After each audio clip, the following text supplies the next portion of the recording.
My name is Megan Foster.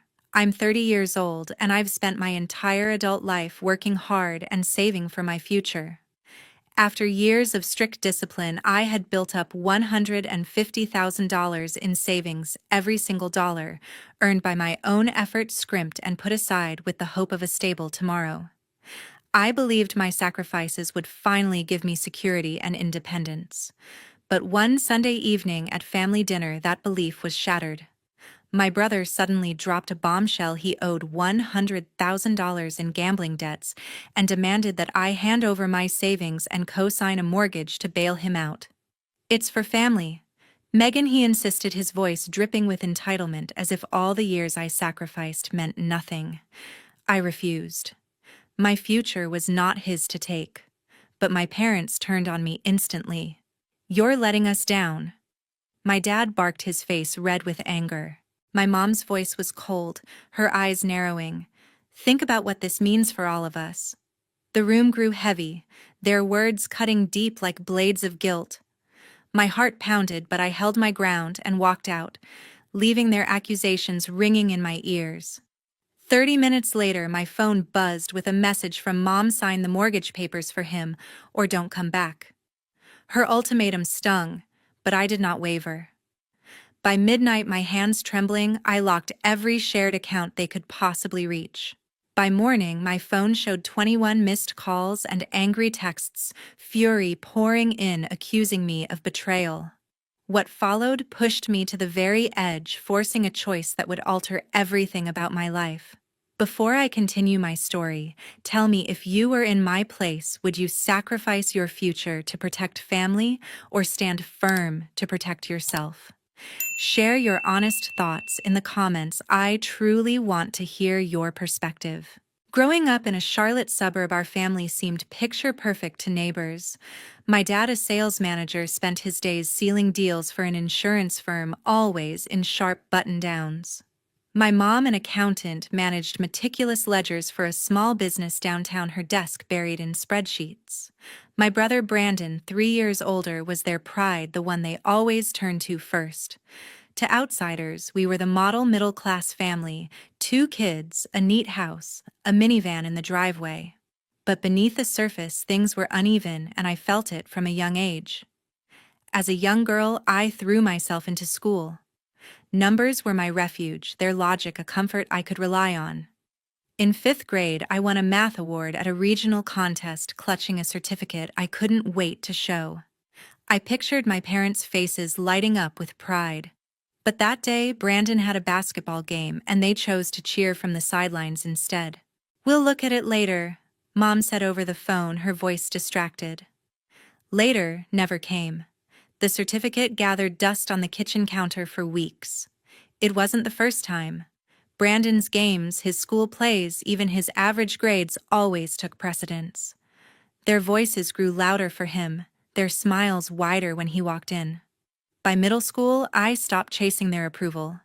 I focused on what I could control: my grades, my goals. I'd spend evenings in my room solving equations or reading about budgeting, dreaming of a life where my choices mattered. Their focus on Brandon didn't hurt as much when I had my own path. At school fairs, I'd weave through booths alone, the chatter of families and laughter of kids filling the air. Neighbors would stop praising our family's closeness, oblivious to the gap I felt. Those community picnics with kids racing down quiet streets and parents sharing lemonade masked the imbalance at home. As a teenager, I took control. I got a part-time job at a local bookstore, stacking shelves and ringing up customers after school. The work was tedious: dusty books, heavy crates, but it gave me freedom. My first paycheck, a small $80, felt monumental. I opened a savings account at the bank nearby, depositing every dollar I could spare. "You're so dependable," the bookstore manager said, her words meaning more than any from Mom or Dad. I'd bike home through Charlotte's calm streets, past tidy lawns, feeling a spark of pride. That job showed me I could build something without their support. Brandon, meanwhile, glided through life. He'd charm teachers with his quick wit, skating by with minimal effort. Mom and Dad never seemed to care about his unfinished assignments or late nights out. "Brandon's just figuring things out," Dad would say, brushing off another missed curfew. I'd overhear them at dinner, planning to fund his latest whim: new basketball shoes, a summer camp, while my own wins, like acing a math test, barely earned a glance. I didn't blame Brandon entirely. He was shaped by their leniency. But I knew I couldn't count on them to see my worth. Those years in Charlotte built me in ways my parents never grasped. The school fairs, the community picnics, the quiet hours in the bookstore, they were mine. I learned to set my own standards, to measure my value by my actions, not their attention. Mom and Dad saw a dutiful daughter, but I was laying a foundation they'd never understand until it was too late. By high school, I'd learned to rely on myself.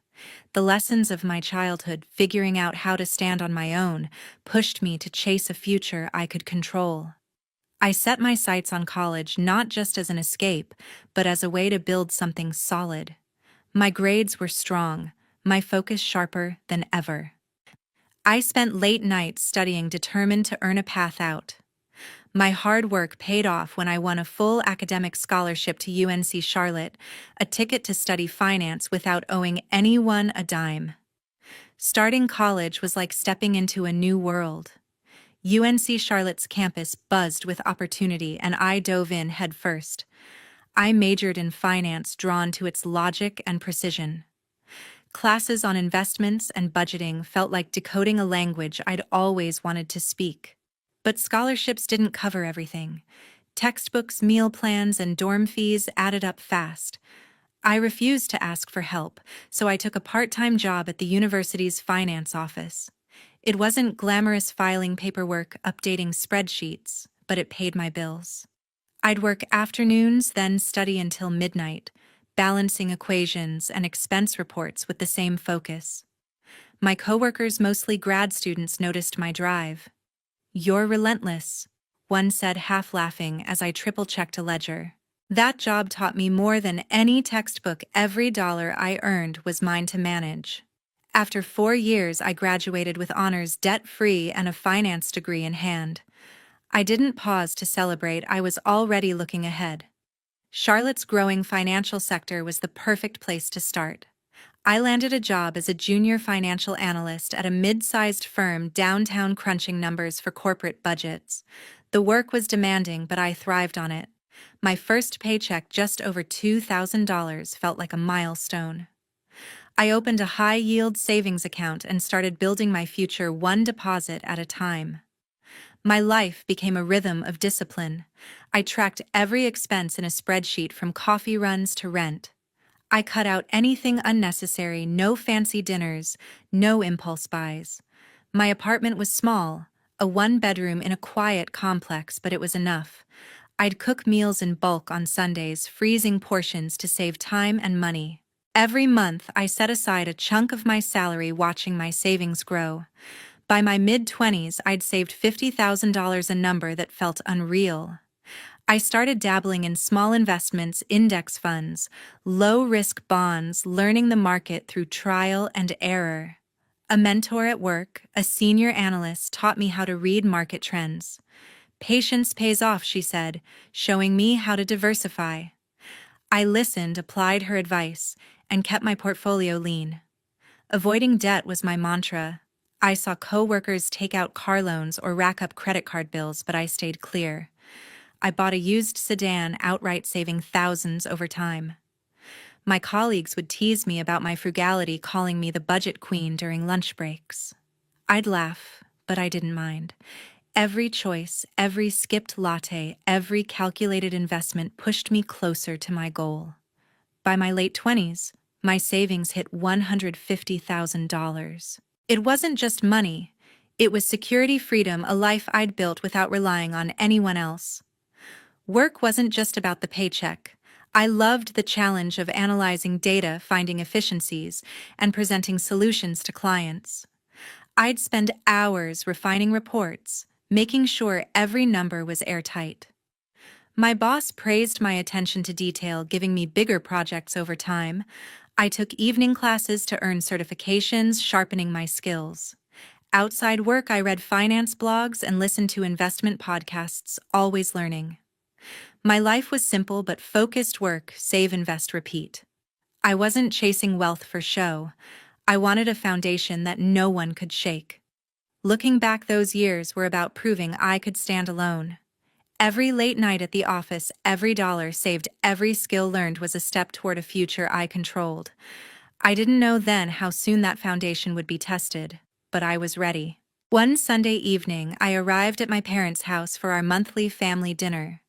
The routine was familiar: Mom's roasted chicken, Dad's stories about work, the clink of plates in the dining room. I settled into my usual seat, expecting the usual small talk.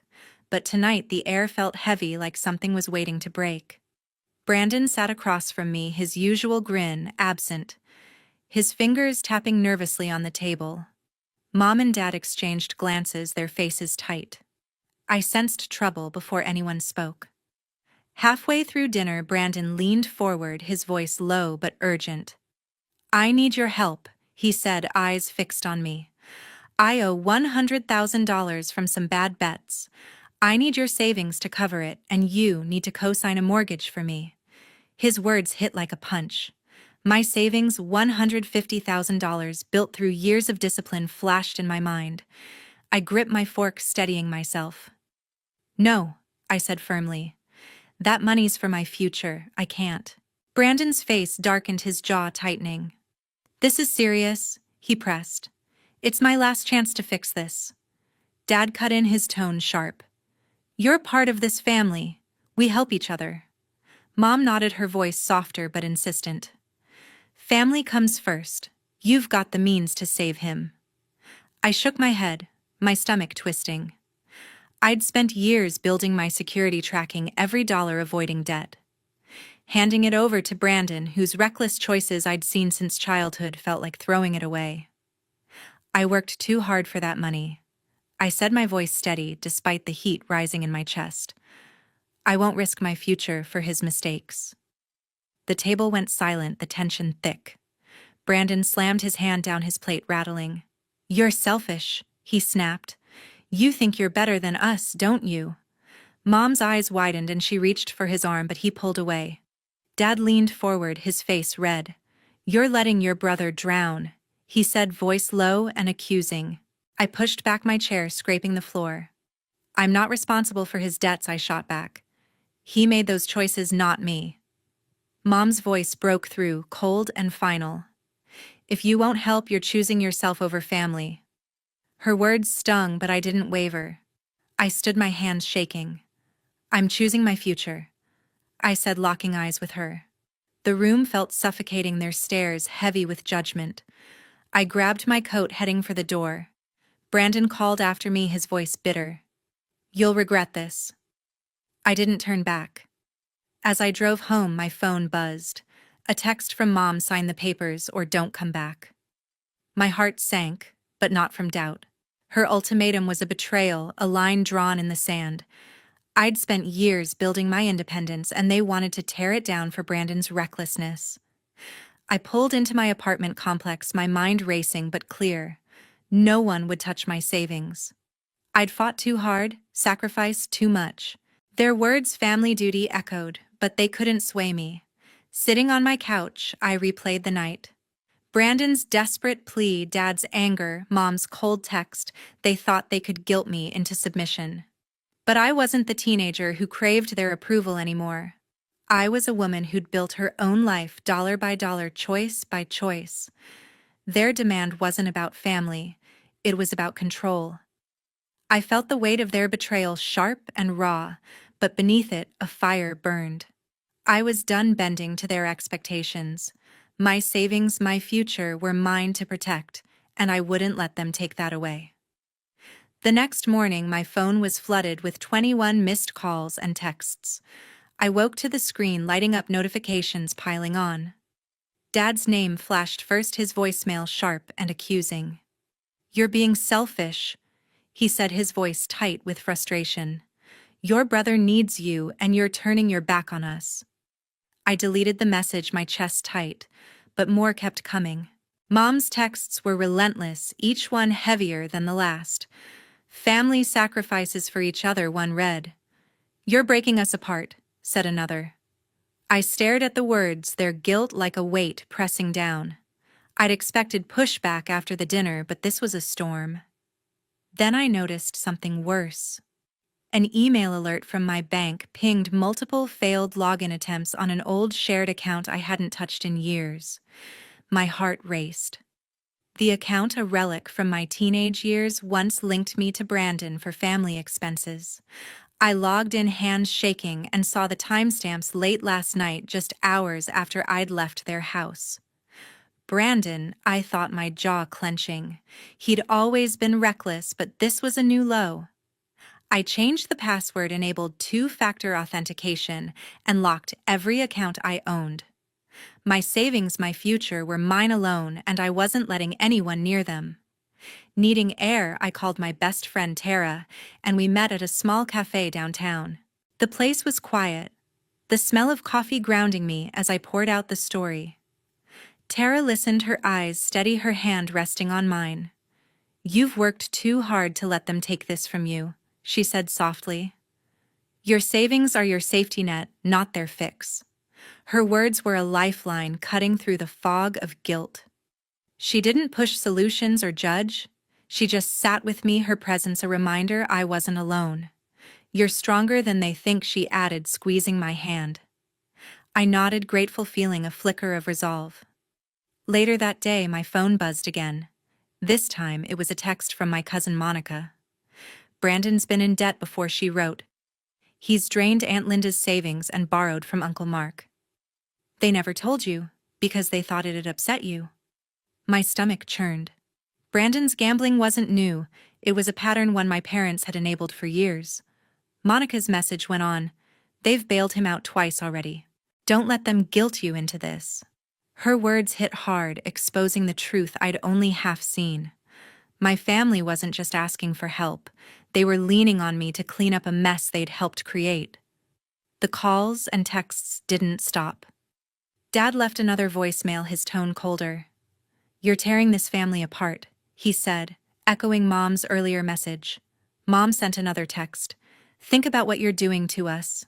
Their words piled up, each one a jab at my resolve. I felt trapped, caught between their expectations and my need to protect myself. I'd spent years building my independence, from my first paycheck at the bookstore to my career as an analyst. Giving in now would unravel everything. But the pressure was suffocating, their voices a constant drumbeat in my mind. Sitting in my apartment, I stared at my laptop, my bank accounts now secure behind new passwords. I thought about Tara's words, Monica's warning, and the life I'd built. Charlotte, once my home, felt like a cage closing in. For the first time, I let myself imagine leaving, starting fresh somewhere new, where my choices were mine alone. The idea was daunting, but it sparked something inside me. I wasn't ready to decide, not yet, but the thought of a new beginning took root. I'd fought too hard to let them pull me back into their chaos. Whatever came next, I'd face it on my terms. By Wednesday, the family's demands were suffocating. My phone buzzed with notifications, but this time it wasn't just calls or texts. Brandon had taken to social media, posting a long rant accusing me of abandoning our family. "She's got the money, but won't help her own brother."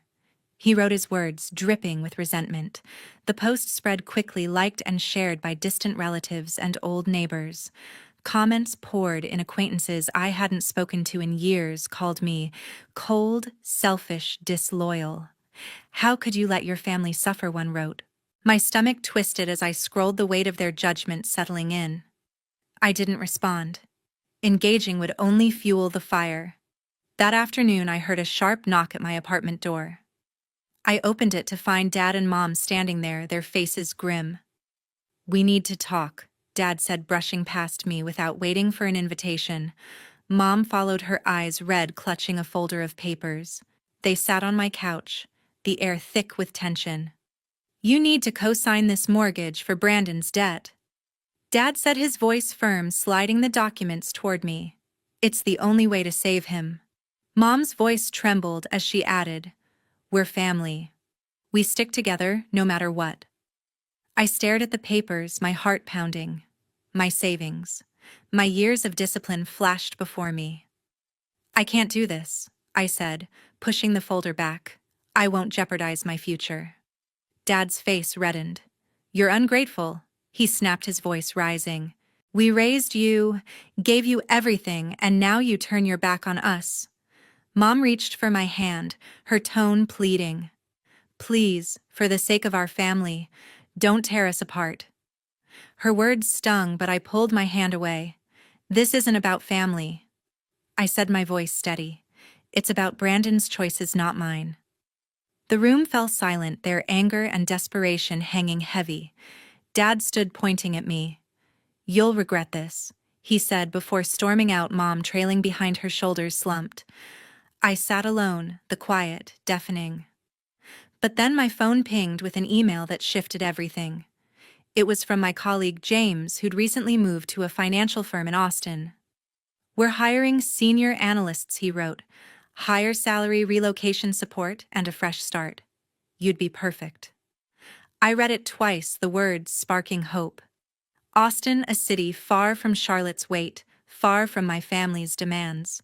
The salary was nearly double my current pay, with a signing bonus to cover moving costs. I leaned back, letting the possibility sink in. It felt like a lifeline, a chance to break free. Late that night, my phone rang. Brandon's name lit up the screen. I hesitated, then answered.